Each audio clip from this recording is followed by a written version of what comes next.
सुप्रभातम दोस्तों।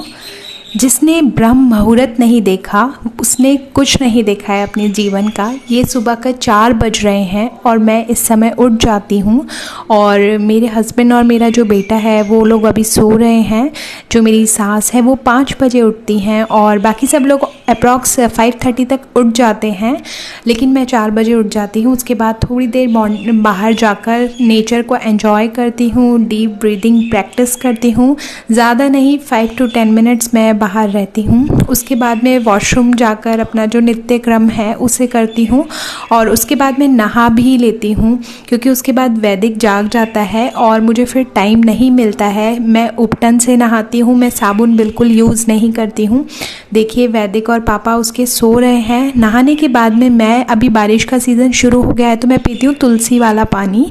2-3 ड्रॉप तुलसी अर्क की मैं यूज़ करती हूँ। मैं इसकी जगह कभी कभी गौमूत्र अर्क भी यूज़ करती हूँ, तो मैं ऑल्टरनेटिव डे पे इसे लेती हूँ। जैसे कि आज मैंने तुलसी का पानी ले लिया है तो मैं गौमूत्र ले लेती हूँ नेक्स्ट डे। ये बहुत अच्छा होता है आपकी हेल्थ के लिए। अब बारी आती है सूर्य देव को जल चढ़ाने की। जल मैं उन्हें अर्क देती हूँ सूर्य देव को अर्ली मॉर्निंग, जैसे ही सूर्य देव उदय होते हैं, क्योंकि मुझे वैदिक के उठने से पहले पहले सारा काम करना होता है। वैदिक मेरे बेटे का नाम है और सूर्य देव को अर्घ देने के बाद ही मैं अपने जो दिन की शुरुआत है वो करती हूँ। और सूर्य को अर्घ देने से आपकी बहुत सारे प्रॉब्लम्स ठीक होते हैं लाइफ में। वैदिक अब आप देख सकते हैं उठ गया है, अभी 5:30 से ऊपर हो गया है टाइम, 5:45 के समथिंग है और वैदिक इस समय उठ जाता है। उठते ही उसे सबसे पहले मम्मा चाहिए उसकी, और पापा अभी तक सो रहे हैं बट बेबी उठ गया है और बस उठते ही सबसे पहले मुझे बुलाता है कि आप आ जाओ मेरे पास, और उसको एक हग देना होता है।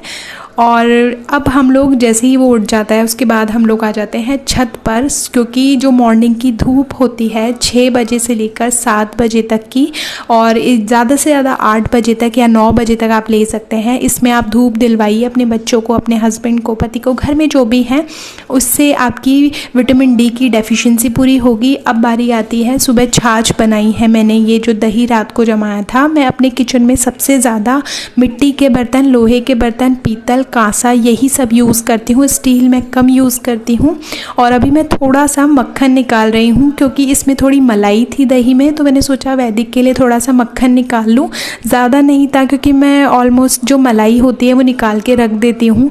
ये मैंने आपको लास्ट व्लॉग था उसमें बताया था, मैं राबड़ी बनाकर रात को रखती हूँ। उसके बाद फ्रेश छाछ इसके अंदर सुबह मिलाती हूँ, और जो मैं हस्बैंड को और जो भी मतलब हम लोग सब लोग ले लेते हैं सुबह सुबह राबड़ी। छाछ राबड़ी आपके पेट को ठंडा रखती है, गर्मियों में स्पेशली आप लीजिए। उसके बाद कद्दूकस कर रही हूँ लौकी को। आज लौकी के कोफ्ते बना रहे हैं, क्योंकि और कोई सब्जी नहीं है और लॉकडाउन में बाहर जाना बिल्कुल पॉसिबल नहीं है, तो यही सब चीज़ें जो होती है वही सब मेरे को फिनिश करनी है, तो यही मैं बना रही हूँ। और अभी इसको कद्दूकस करना होता है लौकी को सबसे पहले। इसके अंदर आप मसाले मिला दीजिए, जस्ट लाइक नमक, हल्दी, धनिया, मिर्च और अजवाइन इसमें ज़रूर ऐड कीजिएगा, क्योंकि अजवाइन के बिना आप बेसन खाते हैं, हींग और अजवाइन के बिना, तो वो आपको गैस्ट्रिक करेगा। तो इसलिए हमेशा जब भी लौकी या मतलब कुछ भी पकौड़ा बना रहे हैं तो उसमें हींग और अजवाइन ज़रूर ऐड करें। थोड़ी मात्रा में आप सौंफ भी डाल सकते हैं, उसको बैलेंस आउट हो जाता है इससे। उसके बाद में अब देखिए कद्दूकस हो गया है। इसमें थोड़ा सा मिलाएंगे बेसन मैं यहाँ पर मिला रही हूँ, और ज़्यादा नहीं, क्योंकि लौकी में अपना ही खुद का रस होता है तो वो उसको एब्जॉर्व कर लेती है। उसको बाइंडिंग के लिए हम लोग यहाँ पर थोड़ा सा बेसन मिलाते हैं, बहुत ज़्यादा हमें बेसन नहीं मिलाना होता है। 2 से 3 चम्मच हम लोग बेसन मिलाएंगे तो भी काम चलता है। उसके बाद नमक मैं हमेशा सेंधा नमक ही यूज़ करती हूँ किचन में, और आप दूसरा नमक यूज़ ना करें। मैं आप लोगों को ये चीज़ें बार बार इसलिए बताती हूँ ताकि आप अपने ज़िंदगी में ये सब चीज़ें यूज़ करें, अपने किचन में यूज़ करें, अपने लाइफस्टाइल को हेल्दी बना लें इन छोटी छोटी आदतों से। और बहुत सारी प्रॉब्लम्स जो होती है ना शरीर में, बीमारियां हैं, उनको हम लोग जो उनका इन्विटेशन होता है उसको ख़त्म कर देते हैं, कैंसिल कर देते हैं उनको। तो ये सब चीज़ें यूज़ करने से, और कम से कम प्लास्टिक का यूज़ करें। अब जैसे देखिए ये आप सोच रहे होंगे प्लास्टिक बैग में, क्योंकि ये जो हमारे अभी लॉकडाउन में बिल्कुल बाहर जाना पॉसिबल नहीं है, और मेरे किचन में सारी जो ग्लास जार्स हैं वो सब फुल हैं, कुछ भी मेरे पास खाली नहीं है इस टाइम पे। अब आप देख सकते हैं जितने भी मेरे पास जार्स हैं वो सब ग्लास के हैं। मैं बिल्कुल प्लास्टिक यूज़ नहीं करती हूँ अपने किचन में, और खाने में तो स्पेशली मैं बिल्कुल यूज़ नहीं करती हूँ, खाने में, बनाने में, और स्टील में भी मैं खाना बहुत कम बनाती हूँ। अब मैंने यहाँ पर डाला है मस्टर्ड ऑयल। मस्टर्ड ऑयल में आप फ्राई कीजिए जो आपके पकौड़े का आपने पेस्ट बनाया है, इसे फ्राई कर लीजिए अच्छे से। मैं यहाँ पर लोहे की कढ़ाई यूज़ की है, इससे आपकी आयरन डेफिशिएंसी भी दूर होती है। ये बहुत अच्छी होती है फ्राइंग के लिए, आप ये ज़रूर अपने किचन में रखिए, आपकी बहुत सारी चीज़ों में यूज़ आएंगी। तो लोहे की कढ़ाई में ज़रूर लेती हूँ। अब बना रही हूँ बैंगन, क्योंकि बैंगन का भरता खा खा के हम लोग बोर हो गए हैं और कुछ सब्जी मिल नहीं रही है आसपास, तो इन्हें लंबा लंबा मैं गोल गोल काट रही हूँ। इसके बाद इसे बस तवे पर सेकना है और कुछ नहीं करना। अब आपको मैं एक चीज़ बताती हूँ, ये जो तेल आपके पकौड़ों का बचा था ये गर्म है अभी, तो इस गरम गरम तेल को अगर आप यूज़ कर लेते हैं तब तो ये आपकी हेल्थ के लिए बहुत अच्छा है। लेकिन अगर आप इस तेल को रख देते हैं और ये एक बार ठंडा हो जाता है, उसके बाद में अगर आप इसे यूज़ करते हैं दोबारा, तो एक आपकी हेल्थ के लिए बिल्कुल अच्छा नहीं होता, ये कैंसरस होता है। तो यूज़ किया हुआ ऑयल दोबारा यूज़ ना करें, लेकिन अगर वो गर्म है तो इमीडिएट आप उसकी सब्ज़ी दोबारा बना सकते हैं। ठंडा होने के बाद उसे आपको यूज़ नहीं करना है। अब यहाँ पर हमने इसमें थोड़ी सी हरी मिर्च ऐड की है, और मैंने साथ के साथ जो मैंने बैंगन काटे थे उस पर हल्का हल्का तेल लगाकर उसको बस सेकना है हमें अच्छे से, और वो सिक जाता है। उसके बाद में उसमें नमक, धनिया, जो नमक, धनिया और लाल मिर्च और हल्दी हम लोग थोड़ा ऐड कर देंगे, और बहुत टेस्टी बैंगन मैंने इस तरह से बनाए तो बहुत अच्छे बने। और ये जो मेरा तवा है ना, ये भी कास्ट आयरन पैन है, कास्ट आयरन का तवा है, बहुत बड़ा है, 12 इंचेस का है। तो ये बहुत अच्छा है डोसा मेकिंग के लिए, और बहुत सारे आपके उत्पम ये सब आप बना सकते हैं इस पर। तो यहाँ पर मैंने अब जब कढ़ाई चढ़ाई थी मेरी मिट्टी की, इसमें मैंने थोड़ा सा गार्लिक डाल दिया, प्याज डाल दिया, हरी मिर्च है, अदरक है, ये सब मैं नॉर्मली डालती हूँ। मैंने आपको बहुत बार बताया है कि प्याज और लहसुन और जो टमाटर है उसे फ्राई करके नहीं खाना चाहिए। यहाँ पर मैं फ्राई करूँ क्योंकि मेरे पास में बहुत कम टाइम था आज के दिन को, मतलब मॉर्निंग में हमारा जो ब्रेकफास्ट होता है वो 9 बजे हो जाता है। हम लोग ज़्यादा लेट ब्रेकफास्ट नहीं करते हैं, क्योंकि आपको सुबह सुबह खाना खा लेना चाहिए, उसके बाद आपको अपने दिन की शुरुआत आगे करनी चाहिए। अब यहाँ पर मैंने जल्दी जल्दी इसलिए बनाया क्योंकि हमारे पास में एक टास्क होता है कि वैदिक को भी संभालना होता है सुबह सुबह, और एक जो जना है वो खाना बना रहा होता है और एक उसको संभाल रहा होता है, फिर बाकी के लोग जो नहाने के लिए चले जाते हैं। मैं सुबह इसीलिए नहा लेती हूँ ताकि जो खाना वगैरह है मैं बना सकूँ नहाने के बाद में, और नहाने के बाद ही खाना बनाती हूँ मैं नॉर्मली, और उसके बाद में मैं पूजा वगैरह भी करती हूँ, तो इसलिए मुझे जल्दी नहाना भी होता है। और अब आप देख सकते हैं यहाँ पर जो मेरे बैंगन है वो भी थोड़े से ठीक हो गए हैं। हल्का हल्का जो तेल है मैं बैंगनों पे डाल देती हूँ ताकि साथ के साथ वो भी बनते रहें और ये भी बनता रहे। तो यहाँ पर मैंने टमाटर ऐड कर दिए हैं क्योंकि इसमें टमाटर इस सब्ज़ी में थोड़ा ज़्यादा अच्छा लगता है, खट्टी खट्टी रहती है तो वो टेस्टी लगती है।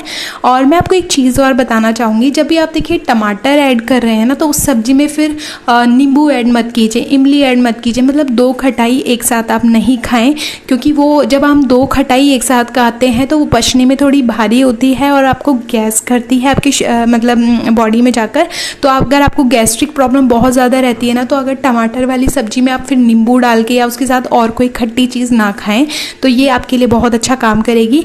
अब यहाँ पर देखिए मैंने इनके ऊपर जो बैंगन है वो थोड़े से जब सॉफ्ट हो जाएंगे हल्के, उस पर नमक डाल दिया है, हल्दी डाल दी है, थोड़ी मिर्च डाली है और थोड़ा धनिया पाउडर डाल दिया है। उसके बाद उसे पलटते रहिए और धीमी आंच पे रखिएगा, नहीं तो बैंगन जल जाएंगे। जैसे ही बैंगन सॉफ्ट हो जाएंगे आपको मतलब बहुत टेस्टी लगे थे, सच में मैंने बनाए, मुझे खुद को नहीं पता था, फर्स्ट टाइम मैंने बनाया और बहुत टेस्टी ये बैंगन बने और सभी को बहुत पसंद आए घर में।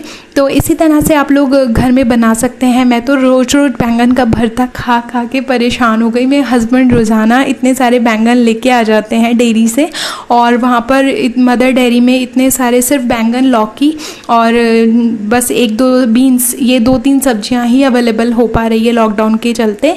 तो हम लोग बहुत ज़्यादा बोर हो चुके थे इन बैंगनों से, तो मैंने कुछ इस तरह से बनाने की सोची इन्हें कि कुछ थोड़ा चेंज हो जाएगा हमारा। अब जैसे जैसे बैंगन सॉफ्ट हो गए हैं, जो उन्हें साइड में निकालते जाइए और बस उन्हें वो बन चुके हैं मतलब, फिर उसके बाद नए बैंगन रख दीजिए। इससे क्या होगा कि जो वो बैंगन जलेंगे नहीं बाद में। अब यहाँ पर जो मसाला है हमारा वो भून गया है, उसमें आप लोग डाल सकते हैं ये जो कोफ्ते बनाए थे वो हम लोग इसमें डाल देंगे, लेकिन उससे पहले हमें इस मसाले को बॉईल करना है, क्योंकि बॉईल अगर वो फिर हम लोग कोफ्ते जो हैं वो अभी डाल देंगे लौकी के, तो ये जो लौकी के कोफ्ते हैं वो फट जाएंगे और पूरी सब्जी में मतलब उसका वो गाढ़ी सी सब्जी बन जाएगी, कुछ रायता बन जाएगा उसका। तो अब जैसे वैदिक की सबसे पहले रोटी बनती है, उसका मैं पराठा बनाती हूँ सुबह सुबह घी का, क्योंकि उसको बहुत पसंद है और वो उसको खा भी लेता है। उससे वो सॉफ्ट पार्ट खाता है पराठे के अंदर का, बाहर का नहीं खाता। जब भी आप रोटी बना रहे हो सबसे पहले तवे पर स्वास्तिक बनाएं। स्वास्तिक बनाने से या ओम बना दे, कुछ भी एक ऐसा साइन बनाए जो आपके गॉड को रिप्रेजेंट करता हो, वो अच्छा होता है आपकी, उससे मतलब जो आपके भाव हैं वो खाने में आते हैं। अब वैदिक का खाना बन चुका था, मैंने उसको माखन मिश्री के साथ खाना दे दिया है।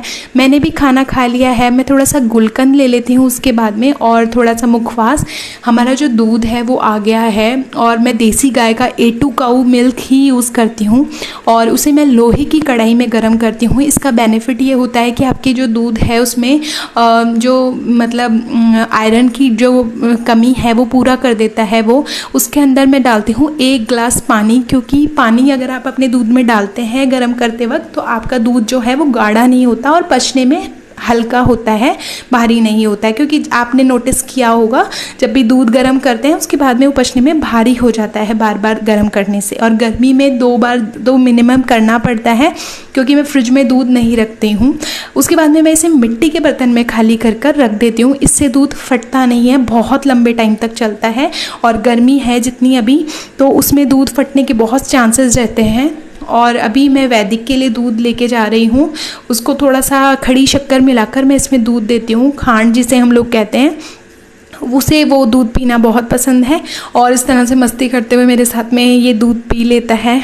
इसे बहुत अच्छा लगता है इस तरह से दूध पीना और थोड़े से ड्रामे करता है पर पी लेता है। उसके बाद में मैं बना रही हूँ खाना। खाने के बाद मुझे 1 घंटा हो जाता है। उसके बाद में मैं पीती हूँ थोड़ी सी सौंफ वाली और इलायची वाली चाय 1 कप। ये मैं कभी कभी पीती हूँ और मैंने उस पानी को बॉईल करने के लिए छोड़ दिया है। मैं भगवान जी की पूजा करने आई हूँ, मैं उन्हें चंदन लगा देती हूँ भगवान जी को और साथ साथ खुद के भी लगा लेती हूँ। और तिलक हम लोग रोज़ाना करते हैं खाना खाने के मतलब जब भी पूजा होती है भगवान जी की। उसके बाद में आप देखिए चाय को मैं बिल्कुल उबालती नहीं हूँ, चाय पत्ती हमेशा ऐसे ही छोड़ती हूँ। उसके बाद में मैं अपनी चाय एंजॉय करती हूँ, क्योंकि मुझे बीपी लो की प्रॉब्लम बहुत ज़्यादा रहती है। अगर बीपी लो है आपको तो आप चाय ज़रूर पी सकते हैं, आपको कोई प्रॉब्लम नहीं होगी, आपके औषधि की तरह काम करती है, पर बीपी हाई में नहीं। अब मैं अपना जो पूजा नित्य कर्म है पाठ पूजा वो करती हूँ। उसके बाद में मेरा काम शुरू होता है। थोड़ा सा रेस्ट करने के बाद में मैं अपना जो आर्ट एंड क्राफ्ट का काम है, अभी मैं सोफ़े के कवर बना रही हूँ। सोफ़े के कवर बनाने के लिए मैं थोड़ा सा फैब्रिक देख रही थी बेड में से, क्योंकि मुझे ना थोड़ा सा मेरे पास में पैंट के शर्ट के कपड़े बहुत सारे रखे थे और हमें चाहिए सोफ़े के लिए कुछ कवर। और मुझे आर्ट एंड क्राफ्ट में बहुत इंटरेस्ट है, बहुत ज़्यादा, तो मैं ये चीज़ें बनाती रहती हूँ। तो मैंने सोचा कि अब तो वैदिक भी थोड़ा बड़ा हो गया है तो मुझे इन सब के लिए टाइम मिल जाता है थोड़ा सा। और अब मैं यहाँ पर देखिए मेजरमेंट ले रही हूँ थोड़ा सा सोफ़ा का। मैं आपसे मेरे अगले व्लॉग में सोफ़ा के कवर्स भी शेयर करूँगी। अभी पूरे नहीं बने हैं, हाफ़ ही बने हैं, पर मैं आपसे शेयर करूँगी ज़रूर। जितने बनते जाएंगे मेरे जो आने वाले वीडियोज़ हैं उनमें आपको दिखा दूँगी। इस तरह से मैं मेजरमेंट ले रही हूँ और अपने कुछ मतलब वैदिक अपना हमेशा आ जाता है जब भी मैं कुछ काम कर रही होती हूँ। उसको लगता है पता नहीं कुछ ये लोग इनोवेटिव करते रहते हैं और मुझे कुछ बताते नहीं हैं। ये देखिए यहाँ पर मैं पुरानी बेडशीट्स यूज़ कर रही हूँ, जो कि बहुत ज़्यादा मोटी बेडशीट्स होती हैं और यूज़ नहीं आती, बहुत पुरानी थी, मैंने मम्मी जी से ली थी। और ये अब मैंने मेरी मशीन के साथ में कुछ ना कुछ कार्यस्तानी शुरू कर दी है और देखते हैं कैसा बनता है। अभी तो देख रही हूँ मैं भी। उसके साथ साथ शाम के खाने की तैयारी कर रहे हैं। आज बन रही है चने की दाल, अरहर की दाल। उसके बाद में मैंने सनफ्लावर ऑयल डाला है पैन में थोड़ा सा, और उसमें मैं डाल दूँगी जीरा, थोड़ी सी राई और हींग मैं ज़रूर डालती हूँ। और तेल को मैं बहुत ज़्यादा गर्म नहीं करती हूँ कभी भी खाना बनाती हूँ तब, क्योंकि तेल अगर आप गर्म कर देते हैं उसके बाद में उसमें से जो धुआं उठता है वो आपकी हेल्थ के लिए अच्छा नहीं होता है। ये मैंने लहसुन का पानी डाला है, मैंने आपको बताया था ना लहसुन को तड़का नहीं लगाना है, तो पानी आप डाल दीजिए लहसुन का। उसके बाद में थोड़ी सी मिर्च डाली थी मैंने और थोड़ा सा धनिया पाउडर डाला था। उसके बाद टमाटर पीस के मैंने यहाँ पर डाले हैं ताकि टमाटर उबल जाएँ। ये मैंने कद्दूकस किए हुए टमाटर रखे हैं, टमाटर का छिलका भी मैंने निकाल दिया था। इससे क्या होता है टमाटर जल्दी गल जाते हैं और जो छिलका होता है टमाटर का वो आपकी हेल्थ के लिए अच्छा नहीं होता है। साथ के साथ उसमें थोड़ी सी जो अदरक है वो कद्दूकस करके मैंने डाल दी है। दाल को उबलने दीजिए, दाल उबल जाएगी उसके बाद में हम लोग रोटियां सेकना शुरू करते हैं। आटा मैं पहले ही गूंद के रख देती हूँ 2-3 घंटे पहले, इससे जो आटा है वो फर्मेंट हो जाता है ईजीली। अब नाइट केयर की बात आती है तो वो मैंने आप लोगों के साथ में शेयर कर ही दिया था। मैं इसके लिए आप लोगों के लिए एक सेपरेट वीडियो भी शेयर कर दूंगी। एज सच मेरा कोई नाइट केयर रूटीन नहीं है, मैं सिर्फ अपने स्किन के लिए थोड़ा सा मतलब माउथ वॉश कर लेती हूँ एक तो, और एक उसके बाद में अपना फेस वॉश कर लेती हूँ एक आयुर्वेदिक साबुन से। और बस रात को सोने से पहले 1 गिलास गाय का दूध पीकर मैं हमेशा सोती हूँ। ये आपकी हेल्थ के लिए बहुत अच्छा होता है, आपकी नींद अच्छी आती है। रात को गाय का दूध पीने से आपकी जो नाड़ी गति है वो धीमी हो जाती है, जिसकी वजह से आपको नींद बहुत अच्छी आती है। अगर आपको मेरी वीडियो अच्छी लगी हो तो प्लीज़ मेरे चैनल को लाइक कीजिए, शेयर कीजिए, सब्सक्राइब कीजिए। आपको मेरे व्लॉग्स अच्छे लग रहे हो तो मुझे कमेंट बॉक्स में कमेंट करके बताइए, मैं आप लोगों के लिए और ब्लॉग्स बनाऊंगी। जय श्री कृष्णा।